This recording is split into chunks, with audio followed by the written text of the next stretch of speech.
Hello friends, welcome to our channel. और आज का हमारा सब्जेक्ट है सॉइल साइंस। हम आज हम सॉइल साइंस के बारे में कुछ अच्छे क्वेश्चन डिस्कस करेंगे। फ्रेंड्स, हम बेसिकली टारगेटेड है एग्री असिस्टेंट और GPSCO Gujarat public service commission agriculture officer, जो हमारा क्लास 2 का आता है।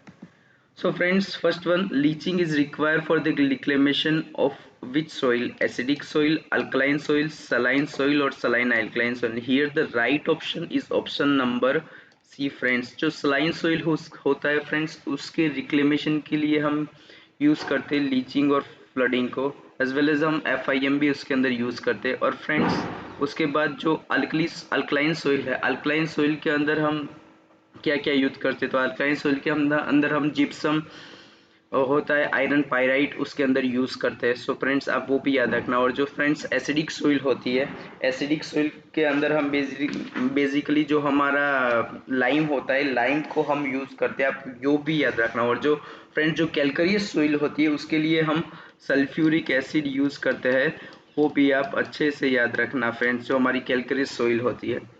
Okay, so C option is right answer. Second, and what is the lower limit of available water? Field capacity, permanent wilting point, gravitational range or hygroscopic coefficient? So here the right option is option number B, permanent wilting point friends। और जो friend जो field capacity होती है, उसको friends higher limit बोलते हैं, वो भी आप याद रखना। Then third one, the process of mixing of the soil is called as a pedoturbation, humification, podzolization or laterization? So friends, is here the right option is option number A, pedoturbation। हम friends जितनी भी है उसके बारे में बात करेंगे। Friends, first one, ये दो बहुत ही इंपॉर्टेंट है, लेटराइजेशन एंड पोर्चोलाइजेशन। आज हम इसके बारे में पूरा डिस्कस करेंगे। फ्रेंड्स, जो लेटराइजेशन होता है, उसके अंदर क्या होता है फ्रेंड्स, जो सिलिका होती है वो मूव होती है, और जो सिस्कोक्साइड और एल्यूमिनियम होता है वो एक ही जगह पे स्थिर रहता है, जो हमारा ए जोन होता है वहाँ पे। ओके फ्रेंड्स, तो लेटराइजेशन में आपको इतना याद रखने का, उसके अंदर जो क्वार्ट्ज होता है और जो सोइल होती है उसका मूविंग होता है। और पोर्जोलाइजेशन में किसका मूविंग होता है, तो पोर्जोलाइजेशन में फ्रेंड्स जो सिस्कोक्साइड होते हैं उसका मूविंग होता है, वो आप अच्छे से याद रखना फ्रेंड्स। और ये जो फ्रेंड्स है वो कूल कंडीशन में होता है, ये भी आप याद रखना। और ये जो होता है वो friend arid and semi arid condition में होता है, वो भी आप अच्छे से याद रखना फ्रेंड्स। और जो फ्रेंड्स लेटराइजेशन है, लेटराइजेशन के लिए फ्रेंड्स उसके अंदर फंजाई यूज़ होती है, और पेडोटर्बिजन के अंदर फ्रेंड्स बैक्टीरिया यूज़ होता है। ये इतना उसका डिफरेंस है, आप उसको याद रखना। Okay friends. Then fourth one, which one of the following clay mineral is rich in potassium?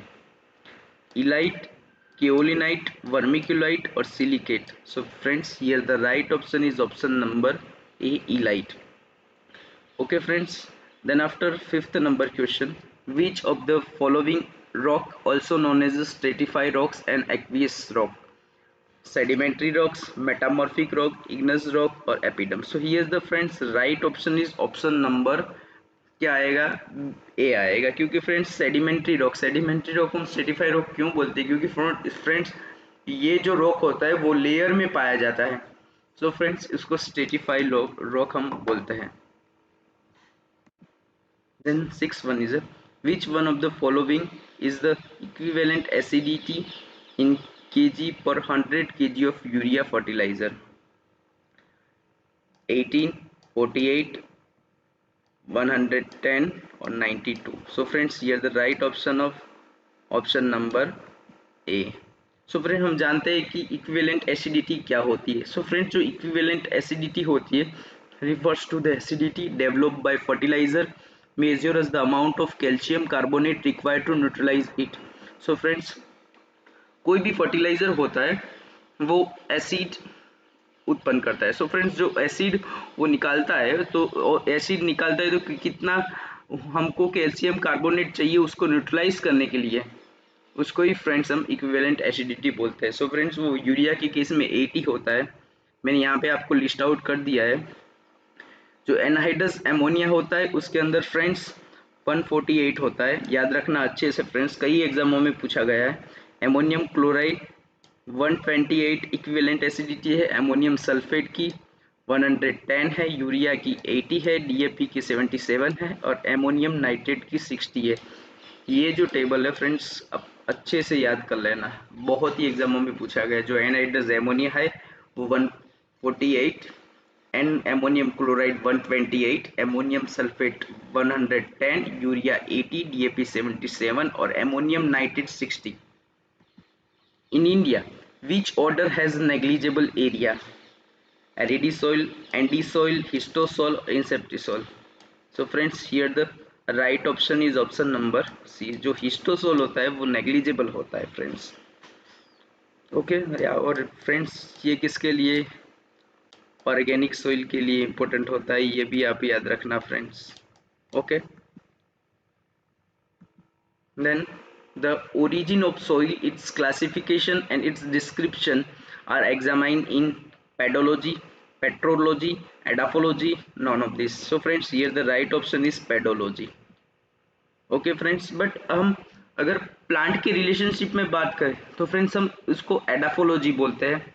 Okay so आप ये भी याद रखना फ्रेंड्स, जो रॉक की स्टडी होती है, जो हम रॉक होते हैं उसकी जो हम स्टडी करते हैं उसको हम पेट्रोलॉजी बोलते हैं, आप वो भी याद रखना, बहुत इम्पोर्टेंट है। The author of introductory soil science, जो बुक थी वो किसने लिखी थी, N C Brady, V N Sahai, D K Das, N M Patel. So friends here the right option is option number C, D K Das ने लिखी थी ये book introductory soil science. Which mineral is the source of phosphorus in soil, apatite, calcite, gypsum, magnetite. So friend, here the right option is option number A. Okay friends, आप मुझे ये बताना कि और ऐसा कौन सा मिनरल है ओके जो is the source of phosphorus in soil, वो भी फॉस्फोरस का सोइल है सोइल के अंदर। आप मुझे कमेंट बॉक्स में बताना, वरना मैं बाद में कल के लेक्चर में आपको बता दूंगा। which is the process of decomposition of organic matter and synthesis of a new organic substance, calcification, humidification, salinization or none of this. Here the right option is option number B, humidification उसका right answer है friends.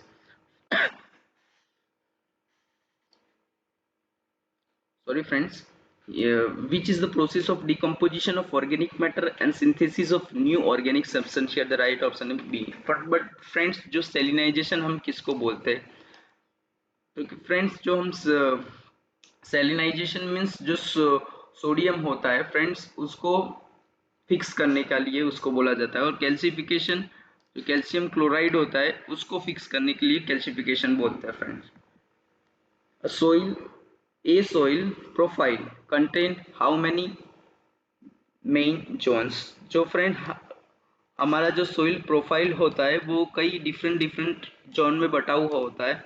So friends जो वो कितने zone में बटा हुआ होता है, बट मेन बोलना है तो फ्रेंड्स मोर मेन आंसर आएगा फोर्थ।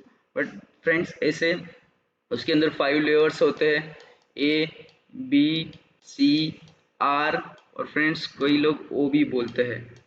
तो फ्रेंड्स इतने जोन होते हैं, but mainly A B C और R is the right answer. Okay then A plus B और horizon of soil profile are known as, जो A plus B को मिलके हम क्या बोलते हैं, regolith, eoline, solemn, none of this. So friends here the right option is option number C, solemn.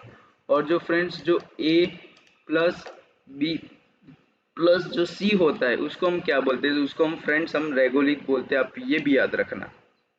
Okay friends, then a horizon of soil is also designated as a which horizon, illuviated, A or B, both, none of this. So friends here the right option is option number A, उसको हम illuviated बोलते हैं। So friends ये बहुत ही confuse होता है कि illuviated और illuviated। Okay friends, so friends जो ए होराइजन होता है उसके अंदर इल्यूविएशन होता है, और जो बी होराइजन होता है उसके अंदर इल्यूविएशन होती है। फ्रेंड्स इसको हम वॉशिंग आउट भी बोलते हैं, क्योंकि जो इसके जो मिनरल्स है वो नीचे के जोन में जाते हैं, तो यहाँ से सब मिनरल आउट हो जाते हैं, सो हम इसको वॉशिंग आउट भी बोलते हैं, आप इसको भी याद रख देना। और जो फ्रेंड्स जो बी होराइजन होता है उसको हम वॉशिंग इन जोन बोलते हैं, क्योंकि उसके अंदर जो ब्लीचिंग होके जो मिनरल्स आए होते हैं वो यही जोन में आते हैं। सो फ्रेंड्स ये भी आप खास एकदम अच्छे से याद कर लेना। Horizon is called a storehouse of plant nutrients.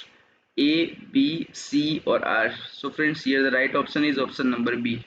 Friends simple है, मैंने आपको अगली साइड में बताया कि जो ऊपर के जो मिनरल्स होते हैं ऊपर के लेयर के, वो नीचे आके बी लेयर में इकट्ठे हो जाते हैं। सो फ्रेंड्स उसको हम बोलते हैं वॉशिंग इन जोन। ओके फ्रेंड, इसी की वजह से जो बी होराइजन होते हैं उसके अंदर सबसे ज़्यादा मिनरल होते हैं, सो इसी की वजह से उसको store house of plant nutrient बोला जाता है। 16 number question, who first recognise cation exchange capacity और cation exchange phenomena? So friends Thomson and Way, Thomson, Way, none of this. So friends, here the right option is option number A, Thomson और Way। उन्होंने पहले cation exchange की जो phenomena थी उन्होंने बताई थी। 17 number question, which clay mineral has expanding type of structure? Kaolinite, montmorillonite, illite और none of this. So right option option number B. So friends हम इसके बारे में थोड़ा डिस्कस करते हैं। जो फ्रेंड्स मोंटमोरिलोनाइट होता है उसके अंदर फ्रेंड्स स्वेलिंग और श्रिंकिंग प्रॉपर्टी होती है, स्वेलिंग और श्रिंकिंग प्रॉपर्टी होती है, इसकी वजह से उसको एक्सपेंडिंग टाइप बोला जाता है। और जो फ्रेंड्स इलाइट होता है वो फ्रेंड्स नॉन एक्सपेंडिंग है, बट जो फ्रेंड्स हमारा वर्मिक्यूलाइट है वो लिमिटेड एक्सपेंडिंग हम उसको बोलते हैं। फ्रेंड्स जो मोंटमोरिलोनाइट होता है वो फ्रेंड्स सबसे ज़्यादा ब्लैक सोइल के अंदर पाया जाता है। ओके फ्रेंड्स, ब्लैक सोइल के अंदर पाया जाता है, सो इसकी जो वाटर होल्डिंग कैपेसिटी है ब्लैक सोइल की वो सबसे ज़्यादा होती है। और इलाइट जो मिनरल है friends, elite mineral alluvial soil के अंदर सबसे ज़्यादा पाया जाता है, आप ये भी याद रखना। और जो फ्रेंड्स केओलिनाइट होता है वो केओलिनाइट रेड सोइल के अंदर सबसे ज़्यादा पाया जाता है फ्रेंड्स। सो फ्रेंड्स केओलिनाइट की एक इम्पोर्टेंट बात है कि वो हाईएस्ट फॉस्फोरस फिक्सेशन कैपेसिटी है, जो फॉस्फोरस फिक्सेशन होता है वो सबसे ज़्यादा केओलिनाइट करता है। इसी वजह से फ्रेंड्स जो रेड सोइल होती है, रेड सोइल वो रेड सोइल की कैपेसिटी होती है वो हाईएस्ट फॉस्फोरस फिक्सेशन कैपेसिटी है रेड सोइल की, आप ये भी याद रख लेना।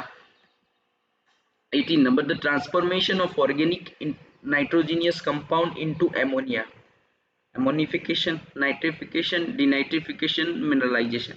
Here the right option is option number A friends, ammonification. So friends nitrification, जो एमोनिया होता है फ्रेंड्स, ओके, जो एमोनिया होता है फ्रेंड्स वो नाइट्राइट के अंदर कन्वर्ट होता है। ओके, नाइट्राइट के अंदर कन्वर्ट हो, नाइट्रेट के अंदर कन्वर्ट होने के बाद वो नाइट्रेट के अंदर कन्वर्ट होता है फ्रेंड्स, ये आप याद रख लेना। ओके फ्रेंड्स, जो एमोनिया के अंदर से जो नाइट्रेट में कन्वर्ट होता है उसको उसके लिए फ्रेंड्स किया जाता है नाइट्रोसोमोनास नाम का बैक्टीरिया होता है। देन फ्रेंड्स जो नाइट्राइड में से जो नाइट्रेट में कन्वर्ट होता है उसके अंदर फ्रेंड्स नाइट्रोबैक्टर नाम का जो होता है उसके अंदर होता है। सो फ्रेंड्स आप ये भी याद रखना, ये पूरी फ्रेंड्स नाइट्रिफिकेशन प्रोसेस है फ्रेंड्स। डीनाइट्रिफिकेशन जो नाइट्राइट और नाइट्रेट से उसमें फ्रेंड्स एमोनिया में कन्वर्ट होना, जिसकी रिवर्स प्रोसेस उसको डीनाइट्रिफिकेशन बोलते हैं।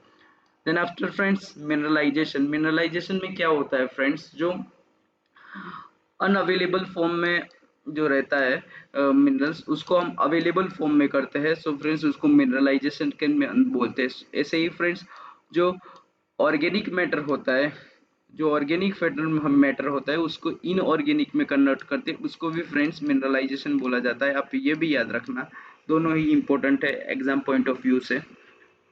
19 number, are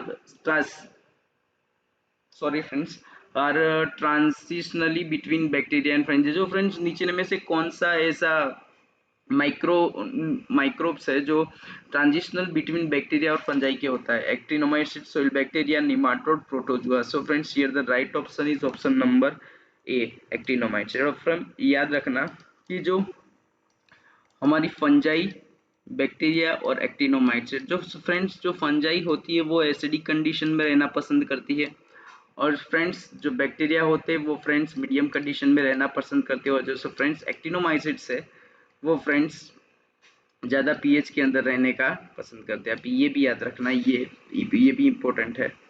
The process of conversion of protein to amino acid is known as ammonification, mineralization, aminization. None of this here. Right option in option number C, aminization.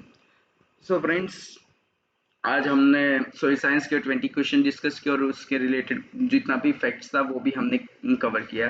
So friends, अब हम ऐसे ही start करेंगे friends, subject to subject. आज soil science है friends, अब कल देख comment करके मुझे बताना कि कौन सा सब्जेक्ट आपको चाहिए। सो हम इसी प्रकार से हमारी ये जो एमसीक्यू सीरीज है वो स्टार्ट रखेंगे, और जो गवर्नमेंट स्कीम है वो तो स्टार्ट ही है। So friends, thank you friends.